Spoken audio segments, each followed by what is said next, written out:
আজকের গল্পটি সম্পূর্ণভাবে প্রাপ্তবয়স্ক ও প্রাপ্তমনস্কদের জন্য। গল্পে বর্ণিত কিছু অংশ শ্রোতাদের চিত্ত বৈকল্যের কারণ হতে পারে। আপনি যদি মানসিকভাবে দুর্বল হন তাহলে এই গল্পটি সযত্নে এড়িয়ে যাবেন। বিধিবদ্ধ সতর্কীকরণ: ধূমপান ও মাদক সেবন স্বাস্থ্যের পক্ষে ক্ষতিকারক। Statutory warning: smoking and consumption of alcohol is injurious to health.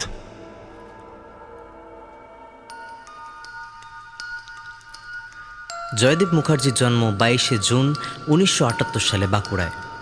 প্রথমে বাঁকুড়া জেলা স্কুল থেকে ও পরে যাদবপুর বিদ্যাপীঠ থেকে স্কুলের পড়াশোনা শেষ করে সাউথ সিটি কলেজ থেকে স্নাতক এবং EMPI ইন্টারন্যাশনাল বিজনেস স্কুল থেকে স্নাতকোত্তরের পাঠ শেষ করেন।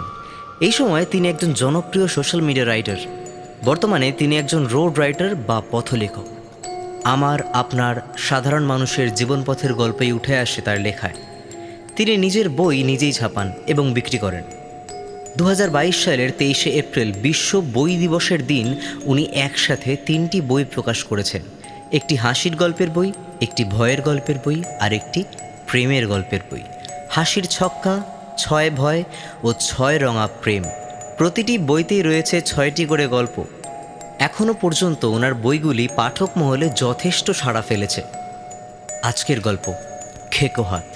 গল্পের সূত্রধর আমি রেজ, গল্প পাঠে সুমন এবং অন্যান্য চরিত্রে শুভম, শ্রীলেখা, নেহা, ঋষিকেশ ও রেজ।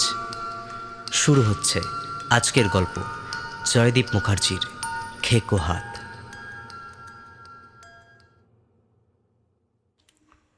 রোজ রাতে দোতলার এই বারান্দাটায় এসে বসে তমাল। তমাল মানে তমাল তরু বসাক। পেশায় প্রাইভেট ফার্মে চাকুরিজীবী। সল্টলেকে ওদের অফিস। কম্পিউটারে গ্রাফিক ডিজাইনিংয়ের কাজে অফিসে তমালের বেশ সুনাম। বর্ধমানের ছেলে, চাকরির সুবাদে রাজারহাটে বাড়ি ভাড়া নিয়ে থাকে। আগে থাকতো ওই কেষ্টপুরের দিকটায়। বাচ্চাটা হওয়ার পর থেকে সংসারের খরচ বেড়েছে। তাও মাস 6-7 কেষ্টপুরেই ছিল ওরা। কিন্তু বর্ধমানের বাড়িটা দোতলার কাজে হাত দেবার পরে একটু টানাটানি হওয়ায় রাজারহাটে শিফট করে ওরা। বাড়িটা রাজারহাটের এক প্রান্তে। আসলে বর্ধমানের বাড়িটার ছাদটা এমনিতেই ফুটি ফাটা হয়ে গিয়েছিল। বাবার সাথে আলোচনা করে তমাল ঠিক করেছে দোতলাটা করে নেবে। যদিও এই সময় সিদ্ধান্ত নেওয়াটা কঠিন ছিল। বাচ্চাটার একটা খরচা, আর আজকাল বাড়িতে হাত দেওয়া মানে তো রাজসূয়যোগ্য। তাও ডিসিশনটা নিতেই হয়েছিল তমালের। মানে এখন একটু কষ্ট হয়তো হবে, তবে তৈরি হয়ে গেলে ভাড়া দিয়ে দিলে বেশ কিছু টাকাও আসবে প্রতি মাসে। মা বাবার আর চিন্তা থাকবে না, আর তমালও একটু নিশ্চিন্ত হবে। সেই কলেজ জীবন থেকেই তমালের একটা বদভ্যাস হয়ে গেছে। রাত্রে তার দুপাত্র রাম বা হুইস্কি কিছু একটা খেতে হয়। আলাদা করে ঘুমোতো বলে বহুদিন সে মা বাবার কাছে লুকিয়ে রাখতে পেরেছিল। কিন্তু বছর 5 আগে তার মা বাবা জেনে যান। প্রথমে রাগারাগি করলেও জোয়ান ছেলেকে কতটাই বা বলা যায়। তাছাড়া তমাল কাউকেই বিরক্ত করে না। বেশি নেশা হলে কিছুক্ষণ অফিসের প্রজেক্টের ডিজাইনগুলো নিয়ে ভাবে, আবার খুব বেশি নেশা হলে টুক করে ঘুমিয়ে পড়ে। আর তমালের ওয়াইফ মানে অনুস্মিতার সাথে ক্লাস 9 থেকে তমালের প্রেম। ও সবটাই জানে। তাই এই নিয়ে সংসারে কখনো তুমুল অশান্তি হয়নি। এমনিতেই বিয়ের পরে ড্রিঙ্ক করা অনেক কমিয়ে দিয়েছিল তমাল, আর বাচ্চাটা হওয়ার পরে তো আরোই কমিয়ে দিয়েছে। তবে মাস 1.5 হলো তমালের মদ খাবার পরিমাণটা হঠাৎ করেই বেশ বেড়ে গেছে। একদিন অনুস্মিতা বলেই ফেলল, কি গো, তুমি আজকাল এত বেশি ড্রিঙ্ক করছো কেন গো? মাঝখানে তো বেশ কমিয়ে দিয়েছিলে, এখন আবার বাড়িয়ে দিলে। আমি তো ভাবলাম তুমি বেশ লক্ষ্মী ছেলে হয়ে গেছো। অফিসটায় বড্ড ঝামেলা চলছে জানো। তাই নাকি? কই বলনি তো কিছু। ঝামেলা কিসের? তোমার তো বেশ সুনাম করে সবাই। সেদিন ওই যে বিধানদার ছেলের জন্মদিনেও তো সঞ্জিত দা, তারপর ওই রেতগি ম্যাডাম কত ভালো ভালো কথা বলছিলেন। তোমার ডিজাইনের মাথা নাকি পুরো শিল্পীদের মতো। আমার কি ভালো লাগছিল জানো। অফিস পলিটিক্স বোঝা বড় কঠিন বৎস। তুমি বুঝবে না, আর বোঝার চেষ্টাও করো না। আমি বুঝি না, আর তুমি। সে না হয় হলো, কিন্তু তুমিই বলো, এত ড্রিঙ্ক করলে কি তার কোনো সুরাহা হবে? তোমার অম্বল বুক জ্বালার সমস্যাটা প্রচণ্ড বেড়েছে ইদানিং। রাতে ঘুমোতেও আসছো দেরিতে। এই, তুমি দেখো সব ঠিক হয়ে যাবে। এই এই সব ঠিক হয়ে যাবে কথাটাই যেন আর ভাল লাগে না। কিছুই ঠিক হয় না সালা। এই এই যে তুমি বলো, বারবার বলো সব ঠিক হয়ে যাবে, সব ঠিক হয়ে যাবে। কোন জিনিসটা ঠিক হয় বলো তো?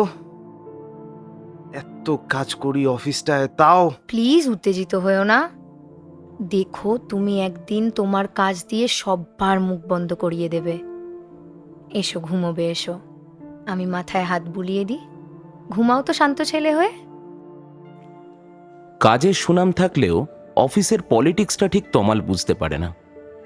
কোনো কারণে হায়দ্রাবাদের হেড অফিসের বস ওর সাথে ভালো ব্যবহার করছেন না।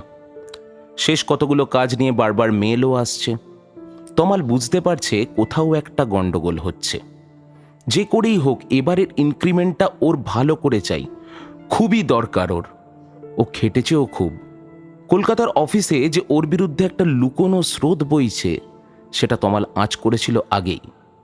আবার দিন কুড়ি আগে সঞ্জিত দা ওকে ডেকেও বলল, তমাল, কামেন, তোমাকে ডেকে পাঠিয়েছিলাম বেসিক্যালি তোমার কিছু কথা বলার আছে। তুমি আমাদের অফিসের একজন খুব ভালো এমপ্লয়, কিন্তু যুগ পাল্টাচ্ছে, ডিজাইনস পাল্টাচ্ছে।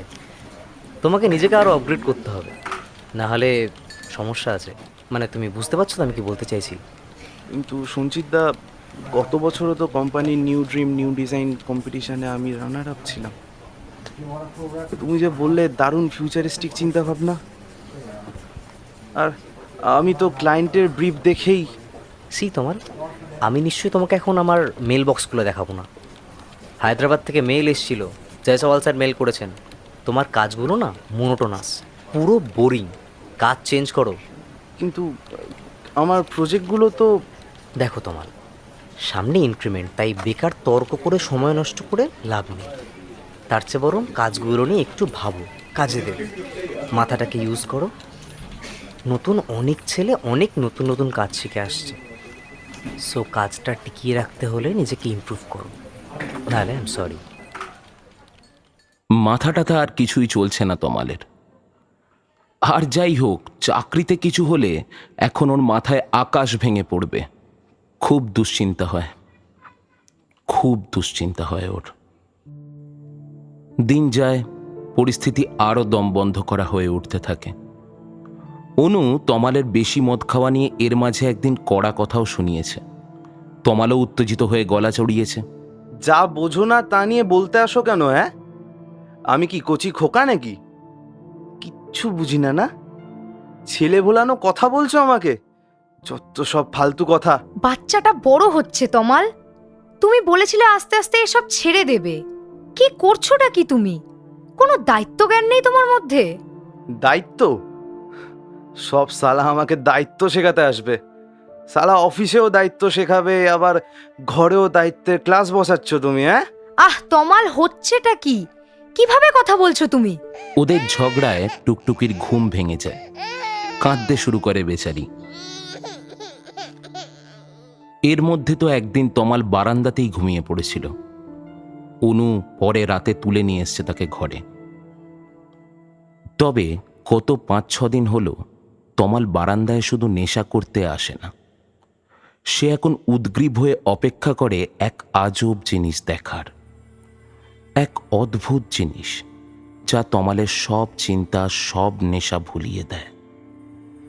ওটাকে দেখা যায় খুব কম সময়ের জন্য, ওই খুব বেশি হলে 30 সেকেন্ড মতো।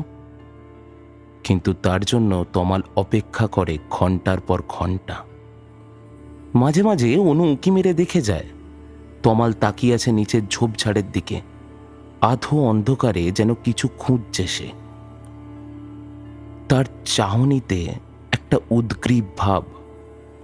অনুভাবে কাজ নিয়ে ভাবছে হয়তো, কিন্তু অনু জানে না তমালের বড় বড় দুটো চোখ খুঁজে চলেছে একটা হাতকে। হ্যাঁ হ্যাঁ, একটা হাত, লম্বাটে সাদাটে একটা হাত। আচ্ছা, চামড়ায় কি চুম্বক থাকে? মানুষের চামড়া কি কুকুর, বেড়াল, ইঁদুর ইত্যাদিকে চুম্বকের মতো আকর্ষণ করতে পারে? বারান্দায় বসে এই কথাগুলোই ভাবছিল তমাল। সে জানে যে এটা অসম্ভব, কিন্তু নিজের চোখে দেখা ঘটনা আর নিজের বিশ্বাসের এত বৈপরীত্যের সম্মুখীন আগে কখনোই সে হয়নি। আজকে আবার কৌশিকী অমাবস্যা। আজকের দিনে মা নিরামিষ খাবার বানায়। প্রতি বছরের মতো আজও তমালকে দুপুরে ফোন করে বলেছে, বাবু, আজ কিন্তু কৌশিকী অমাবস্যা, আজ ভালো দিন নয়, তাড়াতাড়ি বাড়ি ফিরবি। তমালের মা এইসব ব্যাপারে খুব ভীতু। ছোটবেলায় একবার কৌশিকী অমাবস্যার পরদিন সকালে ফুটবল খেলতে গিয়ে তমালরা মাঠের মধ্যে কি সব পাতা টাতা দিয়ে মোড়ানো দুটো মুরগির পা দেখেছিল। নখযুক্ত পায়ের হলদে আঙুলগুলো ভয়ানক লাগছিল দেখতে। পাতাগুলোতে শুকনো রক্তও লেগেছিল, সাথে কিছু জবা ফুল, সিঁদুর মাখা চাল, আরও যেন কি কি সব ছিল। কিছু পোড়া ধূপের কাঠি, দেশলাই কাঠি ছড়িয়েছিল পাশে। তমালরা পা দিয়ে ওসব সরিয়ে টরিয়ে এই খেলা শুরু করে দিয়েছিল।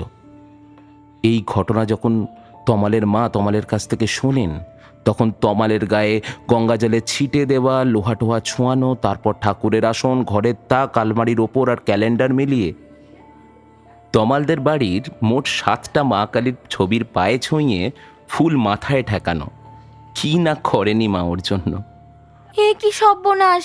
ঠাকুর ঠাকুর ঠাকুর, এ কি অনাসৃষ্টি ঘটনা হলো! আমার ছেলেটাকে তুমি রক্ষা করো মা, গো মা, রক্ষা করো তুমি আমার ছেলেটাকে, তুমি রক্ষা করো মা।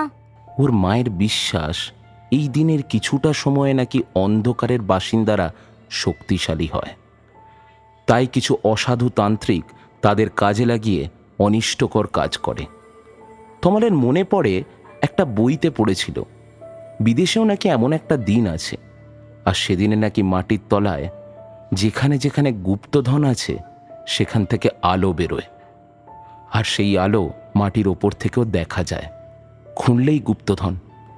তমাল ভাবে, ইস, এই পোড়া দেশেও যদি এরকম হতো কতই না ভালো হতো। ও ঠিক একটা না একটা গুপ্তধন বের করে নিত। ব্যাস, কেল্লা ফতে। সাউথ সিটিতে ফ্ল্যাট, হোন্ডা গাড়ি, নিজের ব্যবসা। কোনো প্রেতাত্মার সাধ্য ছিল না তমালকে আটকানোর। আজ মদের দোকানে লম্বা লাইন ছিল। তমাল হিসাব করে দেখেছে সে রাত 1টার আগে কোনোদিন সেই হাতটাকে দেখেনি। এখনো আধ ঘন্টা মতো সময় আছে। থার্ড পেগটা অনেকটা জল দিয়ে খুব হালকা করে বানিয়ে একটা সিগারেট ধরালো তমাল। টুকটুকি এখনো ঘুমোয়নি, তবে আর বেশি দেরি নেই। এই সময়েই রোজ ঘুমিয়ে পড়ে মেয়েটা। বারান্দার পাশে একটা ছোট্ট ঘর, তার পাশেই ওদের শোয়ার ঘর। তমাল বারান্দার যেদিকে বসে আছে সেদিকেই শোয়ার ঘরের জানলা, এবং জানলাটা খোলা। তাই অনুর গান খুব আবছা হলেও শুনতে পাচ্ছে তমাল। অনু মেয়েকে গান গেয়ে ঘুম পাড়ায়, আর মাঝে মাঝে তমালকেও গান গেয়ে ঘুম পাড়ায়। অনুর গানের গলাটা খুবই ভালো। বেশ কিছু অসুবিধা, মানে ওই টাইম কলে জলের অসুবিধা, বেশ কিছুটা হেঁটে গিয়ে রিক্সা ধরতে হয়, দোকানপাট দূরে, এগুলো সত্ত্বেও এই বাড়িটা ভালো লাগে তমালের। একদম নিজেদের, ফাঁকা, শান্ত, নিরিবিলি। বসার ঘরে চুটকিটা হাসলে বারান্দা থেকে শোনা যায়। নিচের তলাটা বেশিরভাগ সময় বন্ধই থাকে। বাড়ির মালিকের কী সব যেন আসবাবপত্র রাখা আছে ওখানে। পোদ্দারবাবু মাঝে মাঝে এসে কী সব যেন নিয়ে টিয়ে যান। কাঠের, লোহার ছোট ছোট মেশিন, লোহা লক্কড়। তবে ভদ্রলোক খুব ভালো। ওপরতলাতে শুধুই তমালরা। বাড়িটা একদমই নতুন, তমালরাই প্রথম বাসিন্দা। আশেপাশের প্লটগুলোতে কোনোটাতে বাড়ি বানানো শুরু হয়েছে, কোনোটা খালি। ছোট পাঁচিল দিয়ে চারপাশটা ঘেরা। জায়গাটা জমজমাট হয়ে যাবে খুব তাড়াতাড়ি। লোকজন আসলেই দোকানপাট খুলবে। তমাল যখন অফিস যায় তখন অনুদের জন্য চিন্তা হয়। বাড়িটার চারদিক ফাঁকা, তবে দুটো খালি প্লটের পরে দত্ত জেঠিমাদের বাড়ি। আলাপি মহিলা দত্ত জেঠিমা, ঘরে দুটো ছেলের বউ, তাই তিনি ঝাড়া হাত পা। মাঝে মাঝেই ঘুরে যান অনুর কাছ থেকে। পুচকাইকে খুব স্নেহ করেন। না আসতে পারলেও দুপুরে ঘণ্টাখানেক গল্প করা চাই অনুর সাথে। তাও তমাল তাড়াতাড়ি ফেরে আজকাল। অফিসের পরে গল্প করে সময় কম কাটায়। আশেপাশে লোকজন এসে গেলে তমালের আর এতটা চিন্তা থাকবে না। তমালদের ভাড়া বাড়িটা একেবারেই শেষ প্রান্তে। তাদের বাড়ির পাশে একটা সিমেন্ট বাঁধানো রাস্তা, তারপর দুটো প্লট, তারপরেই ফাঁকা মাঠ, দূরে একটা জলা। প্লট দুটোতে বড় ছোট নানা রকমের গাছ আর আগাছায় ভর্তি। এদিকেই বারান্দা আর এইদিকেই শোয়ার ঘরের জানলা। প্রায় সময়ই দারুণ হাওয়া খেলে। দিনের বেলায় নীল আকাশ, সাদা মেঘ আর সবুজের বাহার দেখলে মনটা ভালো হয়ে যায়। দূর থেকে বৃষ্টি আসতে দেখলে যে কি ভালো লাগে। তবে এই প্লট দুটোতে খুব তাড়াতাড়ি বাড়ি হয়ে যাবে। জেঠতুতো খুড়তুতো দুই ভাই, দুজনের সাথেই সেদিন কথা হচ্ছিল তমালের। সবুজ কিছুটা কমে যাবে ঠিকই, তবে ফাঁকাটাও খুব তাড়াতাড়ি চলে যাবে। তাই যত তাড়াতাড়ি বাড়ি ওঠে ততই ভালো।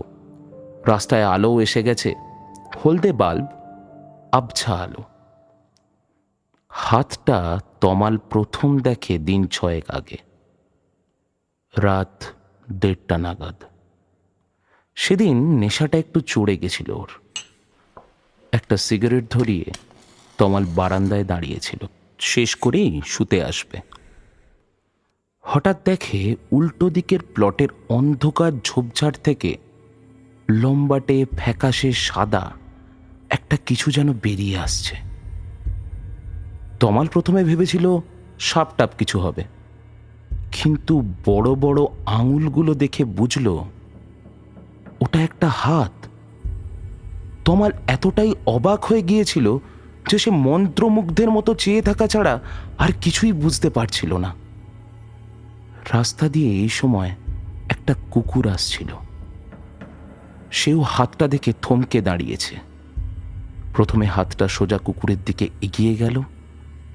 মুঠো করা হাতের তর্জনীটা কুকুরের দিকেই তাক করা, ইঙ্গিতে কিন্তু যেন সোচ্চারে বলছে,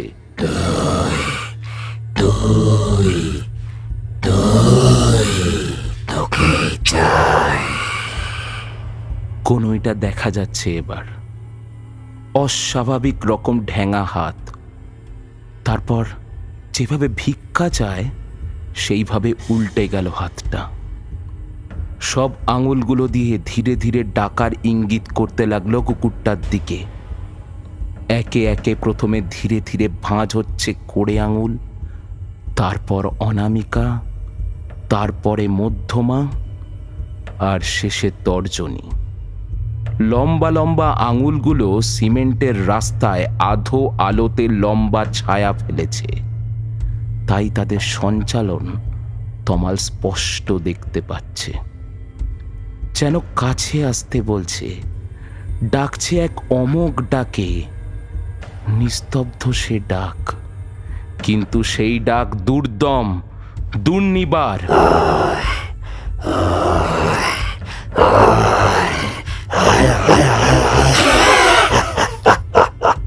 শুধু আঙুলের ভঙ্গিতে সেই ডাক যেন বাংময় হয়ে ছড়িয়ে পড়ছে।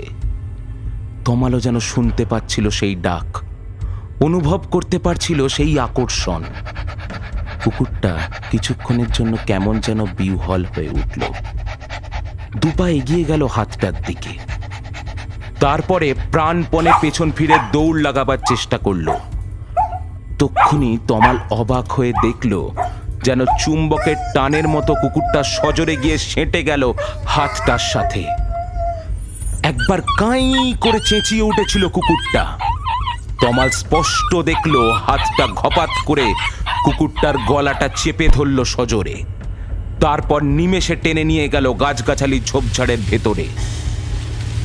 কিছুক্ষণ পাতা টাতা নড়ার শব্দ, ব্যাস সব নিস্তব্ধ। এভাবেই তমাল আরও একটা কুকুর আর আরও দুটো বেড়ালকে উধাও হয়ে যেতে দেখেছে গত 5 দিনে। ও ভেবেছিল প্রথম দিন হয়তো নেশার ঘুরে ভুলভাল দেখেছে, কিন্তু তারপরে আরও 3 বার একই জিনিস দেখার পরে তমালের বদ্ধমূল ধারণা হয়েছে এটা নয় কোনো পাগলের কারবার, নয়তো কুকুর বেড়াল ধরে পাচার করার কোনো চক্রটক্র। তবে ওই চুম্বকের মতো টানটার কোনো কিনারা করতে পারেনি সে অনেক ভেবেও। কোনো মেশিন টেশিন কি? আরও দেখতে হবে। ভুতুড়ে ব্যাপার? অসম্ভব। ভূত পিশাচে বিশ্বাস নেই তমালের। যারাই হোক, তমালকে অন্ধকারে বারান্দায় খেয়াল করছে না নিশ্চয়ই। দিনের আলোতে জায়গাটা দেখেও এসছে সে গিয়ে, কিন্তু কিচ্ছু খুঁজে পায়নি। লোক জানাজানি করেনি সে। যে বা যারা আসছে তারা সতর্ক হয়ে যাবে, তার স্টোরিটাও যাবে ফসকে। ও ঠিক করেছে আজ থেকে ঘটনার ভিডিও শুটিং করবে তার ফোনে। এমন স্টোরি তার অফিসের কন্টেন্ট ক্রিয়েটাররা লুফে নেবে। তবে তমাল সোজাসুজি ওদেরকে দেবে না। প্রথমে দেবে সঞ্জিত দাকে, CC2 হায়দ্রাবাদ। ওদের ওয়েবসাইটে এমন স্টোরি ধামাকা ফেলে দেবে, একদম ধামাকা। তাছাড়া রোজ রোজ এই ঘটনাটা দেখা তমালের কাছে যেন একটা নেশার মতো হয়ে গেছে।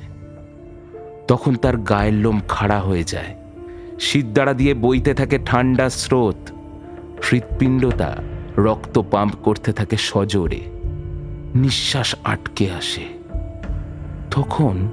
ঠিক তখন তমালের কেমন যেন একটা ভালো লাগে, যেন একটা শিকার ধরা দেখছে। ন্যাশনাল জিওগ্রাফি চ্যানেলে যেমন দেখে, অনেকটা সেই রকম। তবে এটা সামনাসামনি। ওই কুকুর বেড়ালগুলো থমকে দাঁড়ানো, সম্মোহিত হয়ে যাওয়া, কখনো পালাবার চেষ্টা, কিন্তু কেমন যেন এক অদৃশ্য কিন্তু প্রচণ্ড শক্তিশালী হ্যাঁচকা টানে পালাবার প্রবল প্রচেষ্টা হওয়া সত্ত্বেও ওই লম্বা তীক্ষ্ণ নখরযুক্ত হাতের তাবায় ধরা পড়ার দৃশ্য দেখে একটা পৈশাচিক আনন্দ অনুভব করে তমাল। মনে হয় সেও যেন ওই হাতটার দলে। কোনোদিন সেই রাস্তায় কুকুর বেড়াল না দেখা গেলে অস্থির হয়ে পড়ে ও। ওগুলো না আসলে যে হাতটার কারসাজি দেখা যাবে না, তাই অপেক্ষা করে সে। হাতের পেগটা শেষ করে উঠে দাঁড়ালো তমাল। ফোনটা চার্জে দিয়েছে শোবার ঘরে, আনতে হবে।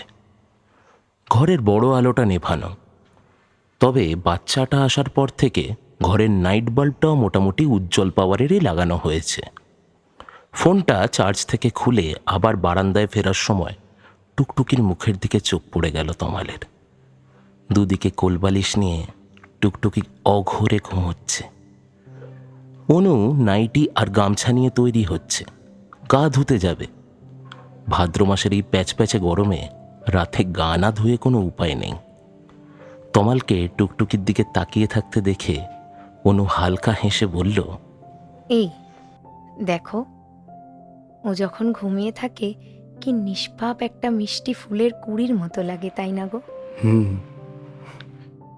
তুমি ঘুমিয়ে থাকলেও এরকমই লাগে তোমাকেও। অনু মনে মনে একটু লজ্জাই পেল, মুখে বলল, মাম্মামের জন্য না একটা পুচকি শাড়ি কিনবো। পুচকিদের জন্য পুচকি পুচকি শাড়ি পাওয়া যায় জানো তো, কি মিষ্টি লাগে। তারপর তুমি ধুতি পাঞ্জাবি পরবে আর আমি একটা শাড়ি পরবো, আমরা ছবি তুলবো একসঙ্গে, ঠিক আছে? ঠিক আছে, আমাদের রাজকন্যাকে নিয়ে আমি রাজা সাজবো আর তুমি রানী। খুশি? অনু তমালকে একটা গভীর চুমু খেল, তারপর বলল, খুশি খুশি খুশি, খুব খুশি। যাই, এবার আমি স্নান করে আসি। বলতে বলতে সে হাসতে হাসতে বাথরুমে ঢুকে গেল। তমালের গড়ন পেয়েছে টুকটুকি, তবে চোখ আর চুল একদম অনুর মতো। পুচকু টুকটুকির মাথা ভর্তি কোঁকড়া কোঁকড়া এক ঢাল চুল ওর মা সুন্দর করে শ্যাম্পু করে দেয়। ঘুমানোর সময় তমালের গলায় বুকে মেখে ছড়িয়ে থাকে সেই গন্ধ, সেই চুলটা। সেই চুলগুলো কাটতে হবে আর কয়েক মাস পরেই, যেটা ভেবেই খারাপ লাগছে তমালের। ছোট্ট গোলাপি ঠোঁটগুলো এখন ফুলে ফুলে আছে, টোপা টোপা গাল, হাতের পুচকি পুচকি পুতুলের মতো আঙুলগুলো মুঠো করা। তমাল গিয়ে টুকটুকির কপালে নাক ঠেকিয়ে একবার গন্ধ নিল, পিতৃত্বের গন্ধ। এবার অনু মুচকি হেসে বাথরুমে ঢুকে গেল। এক গাদা কাপড় নিয়েছে কাচার জন্য। বাচ্চা ঘরে থাকলে এরকম অনেকই কাপড় কাচতে হয়। অনু ঘরের সব কাজ একা হাতে করে। দিনের বেলায় বাচ্চা সামলে আর কাপড় কাচার সময় হয় না। অনুর বেরোতে দেরি আছে বাথরুম থেকে। 3-4 সেকেন্ডের জন্য মেয়ের পাশেই গা এলিয়ে দিয়েছিল তমাল। তক্ষুনি তার মনে পড়ে গেল, সময় হয়ে গেছে, সময় হয়ে গেছে ওর আসার। তমাল এবার বারান্দায় এসে দাঁড়ায়। দাঁড়াবার 2-1 মিনিটের মধ্যেই সে দেখতে পায় হাতটাকে। ঝট করে রাস্তার এদিক ওদিক দেখে নেয় তমাল। কোনো কুকুর বেড়াল নেই। তাহলে তমালের কেমন যেন অস্বস্তি হতে শুরু করলো এবার। শালা হতচ্ছাড়া কুকুর বেড়ালগুলো গেল কোথায় সব? তমাল আর যতক্ষণ বারান্দায় বসেছিল একটাও কুকুর বেড়াল দেখেছে বলে মনে করতে পারল না। তাহলে কি এই কুকুর বেড়ালগুলো রাস্তা পাল্টে দিয়েছে, বিপদ বুঝে গেছে? কিন্তু তা কি করে সম্ভব? হাতটা যখনই কোনো কুকুর বা বেড়াল ধরেছে তখন সেগুলো একা ছিল। তাহলে অন্যরা খবর পেল কি করে? না না না না না, আসবে আসবে আসবে, নিশ্চয়ই আসবে। সবুরে মেওয়া ফলে। আজ সে ফোন নিয়ে রেডি, আজ শিকার না এসে পারে। হাতটার সব আঙুলের ডগাগুলো রাস্তার উপরে ছোঁয়ানো। খালি তর্জনীর ডগাটা টক টক টক করে অবিরাম ঢুকে যাচ্ছে রাস্তার উপরে।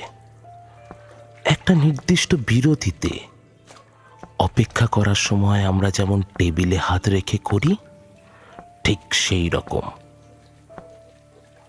নিস্তব্ধ রাস্তায় সেই আওয়াজ বাথরুম থেকে ভেসে আসা কাপড় কাচার হালকা আওয়াজ ছাপিয়ে কানে আসছিল তমালের। সত্যি তো, একটা কুকুর বেড়ালের দেখা নেই। এত অপেক্ষা অসহ্য লাগছিল, অশান্ত হয়ে উঠছিল তমালের মন।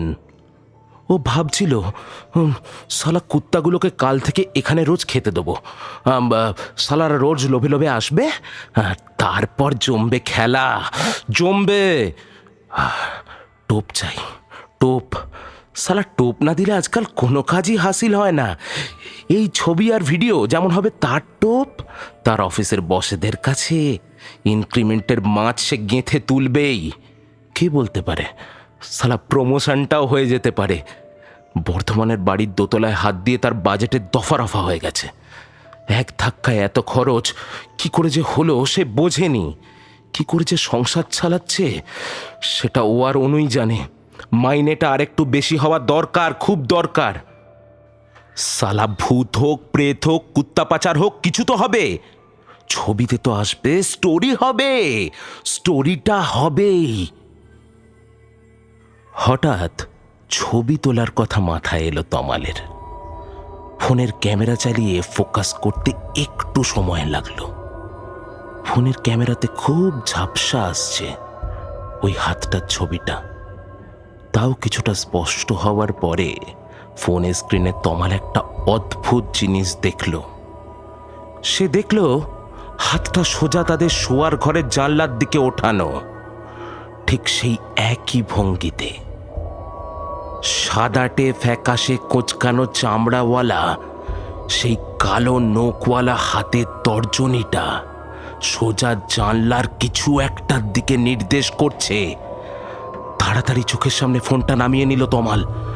এখন আরো স্পষ্ট। ওই তো হাতের পাতাটা উল্টে যাচ্ছে, সে ভিক্ষা চাওয়ার ভঙ্গি।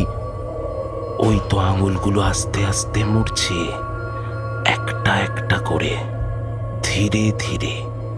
প্রথমে কোড়ে আঙুল, তারপর অনামিকা, তারপর মধ্যমা, আর সব শেষে তমালের মনে হসনি সংকেত।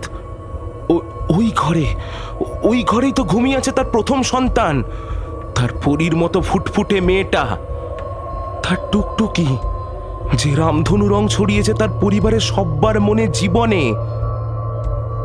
তমালের পা যেন আটকে গেল, সে আর নড়তে পারছে না।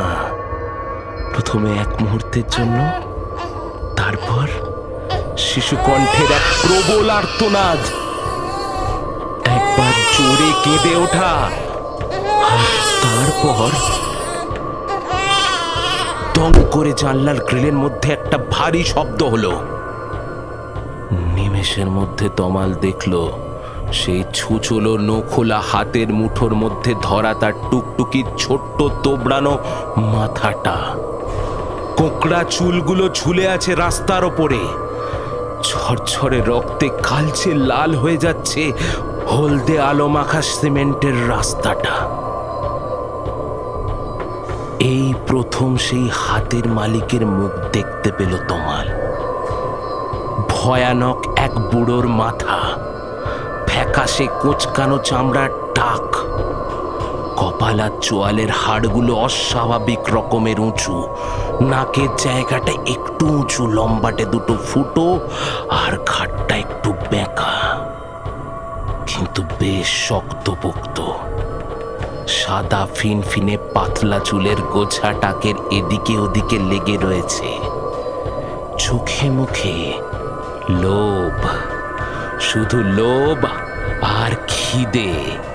উজ্জ্বল গাঢ় হলদে রঙের লোভে ভর্তি চোখগুলো এবার সোজা তাকালো তমালের দিকে। তার মানে ও জানতো যে তমাল ওকে রোজ দেখে। তমাল যেই বারান্দাতেই থাকে।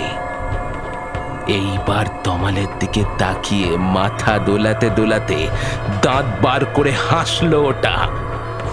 ঝকঝকে ভালি ভালি ধারালো দাঁতের দুটো সারি কান অব্দি চলে গেছে। লম্বা একটা মাংসল জিভ বার করে সে নিজের কনুইতে ঠেকালো। তারপর হাত বেয়ে গড়িয়ে আসা তমালের পুচকুলির তাজা রক্ত কনুই থেকে তালু অব্দি সরাত করে চেটে নিল। ঠোঁট চাটতে চাটতে আবার তমালের দিকে মুচকি হাসলো।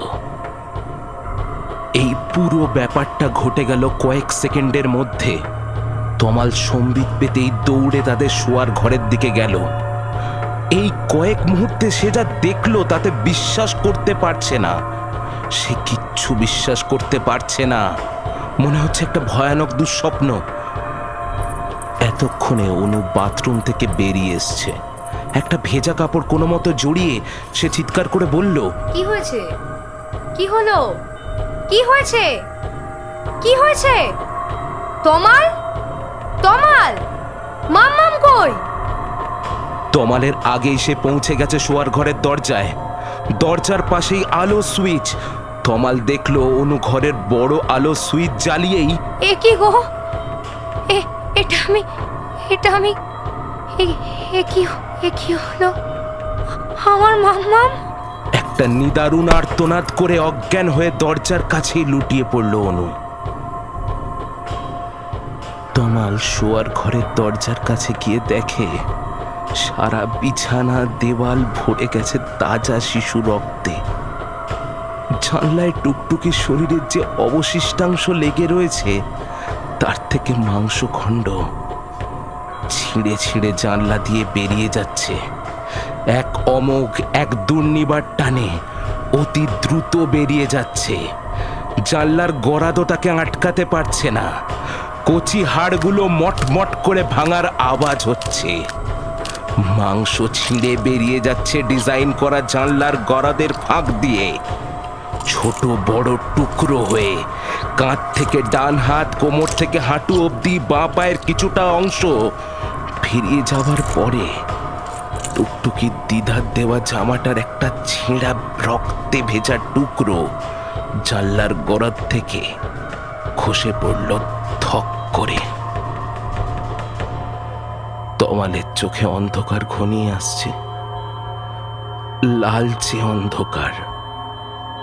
মাথার ভেতর যেন যেন কেউ হিসিয়ে বলে চলেছে,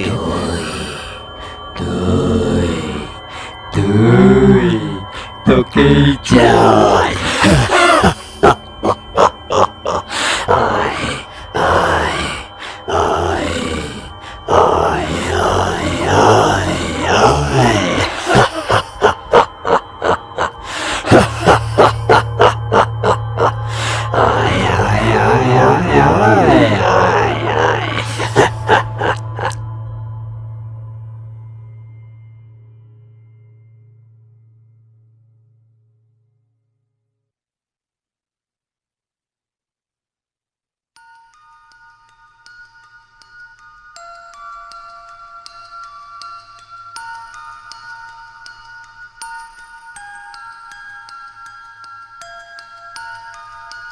কিছু কিছু সময় অন্যের যন্ত্রণাতেও আমরা অঙ্গাঙ্গিভাবে জড়িয়ে পড়ি না? অন্যের চোখের জল অজান্তেই আমাদের চোখ বেয়ে গড়িয়ে পড়ে, তাই না? সন্তান সত্যিই মানুষের জীবনে রামধনু রং নিয়ে আসে, কিন্তু শুধুমাত্র নিজের সন্তানের প্রতি অপার ভালোবাসা আর অপত্য স্নেহ থাকা উচিত, আর বাকিদের সন্তান বা আমাদের চারপাশে থাকা অবলারাও তো আমাদের সন্তানের মতো, তাই না? আসুন না আমরা সকলে শপথ নিয়ে একসাথে একটা নতুন পৃথিবী গড়ার, যেখানে থাকবে না কোনো লোভ, থাকবে না কোনো হিংসা, আর ক্ষমতার জন্য থাকবে না কোনো ইঁদুর দৌড়। শেষ হলো আজকের গল্প, জয়দীপ মুখার্জির লেখা খেকো হাত। গল্প পাঠে আমি সুমন, তমালের চরিত্রে শুভম, অনুস্মিতার চরিত্রে শ্রীলেখা, তমালের মায়ের চরিত্রে নেহা, সঞ্জিতদার চরিত্রে রেজ ও ভৌতিক কণ্ঠস্বরে ঋষিকেশ। আজকের গল্পের নির্দেশনায় আমি সুমন, শব্দগ্রহণে ঋষিকেশ, পোস্টারে রেজ, মাস্টার মিক্সিং এবং বিজিএমে রেজ ও অরিজিৎ। শেষ হলো আজকের পরিবেশনা। আপনারা আপনাদের সুচিন্তিত মতামত ডেসক্রিপশন বক্সে থাকা আমাদের ইমেল আইডিতে জানাতে পারেন, অথবা আপনারা কমেন্টও করতে পারেন।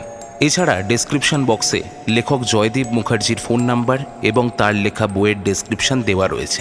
আপনারা লেখকের সঙ্গে বইগুলোর জন্য নিজেরাই যোগাযোগ করতে পারবেন।